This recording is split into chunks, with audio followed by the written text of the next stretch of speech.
आज से लगभग 2000 वर्ष पहले की एक सुबह। सूरज अभी अभी समुद्र की लहरों से झांक रहा है। तट पर खड़े जहाजों के मस्तूल हवा में हिल रहे हैं। और उसी पल भारत की धरती से एक यात्रा शुरू होती है। ऐसी यात्रा जिसके बारे में हमें कभी ठीक से बताया ही नहीं गया। हम इतिहास की किताबों में पढ़ते हैं कि भारत एक समृद्ध देश था। लेकिन कैसे, कितना और किस हद तक ये बातें अक्सर अनकही रह जाती हैं। आज की कहानी है भारत के उन वैश्विक व्यापार मार्गों की जो तब मौजूद थे जब न तो यूरोपीय कंपनियां आई थीं, न ही उपनिवेशवाद की परछाएं पड़ी थीं। उस समय भारत केवल एक देश नहीं था, वह दुनिया का धड़कता हुआ व्यापारिक हृदय था।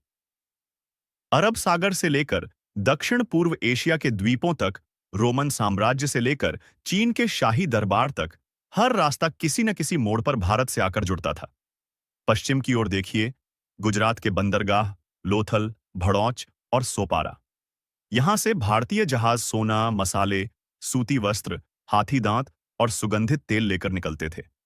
रोम के बाजारों में भारतीय काली मिर्च सोने के भाव बिकती थी। इतिहासकार कहते हैं, रोमन साम्राज्य का इतना सोना भारत पहुंचा कि रोम के शासक चिंतित हो गए थे। और पूर्व की ओर, बंगाल की खाड़ी से होते हुए भारत की नौकाएं सुवर्णभूमि, जावा, सुमात्रा और कंबोडिया तक जाती थीं।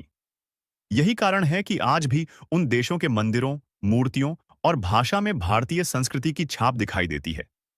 ये कोई आक्रमण नहीं था, ये था व्यापार के साथ बहता हुआ ज्ञान। इन यात्राओं के लिए भारत के नाविक सितारों, हवाओं और समुद्री धाराओं को पहचानते थे। कोई कंपास नहीं, कोई आधुनिक नक्शा नहीं, फिर भी ये लोग महासागरों को पार कर लेते थे। यह केवल व्यापार नहीं था, यह एक वैज्ञानिक समझ थी जो पीढ़ियों से चली आ रही थी। वह केवल चीन और यूरोप को नहीं जोड़ता था, उसकी आत्मा भारत में बसती थी। कश्मीर, तक्षशिला और मथुरा इस मार्ग के ऐसे केंद्र थे जहां वस्तुओं के साथ साथ विचार, धर्म और दर्शन भी यात्रा करते थे। लेकिन फिर एक दिन ये रास्ते धुंधले पड़ने लगे। विदेशी शक्तियां आईं, व्यापार साझेदार नहीं, शासक बनकर। और धीरे धीरे भारत की वैश्विक पहचान एक उपनिवेश की कहानी में बदल दी गई। दुनिया को जोड़ने का काम भारत ने बहुत पहले कर लिया था। आज जिन वैश्विक व्यापार नेटवर्क की बात होती है, उनकी नींव हजारों वर्ष पहले इसी धरती पर रखी जा चुकी थी।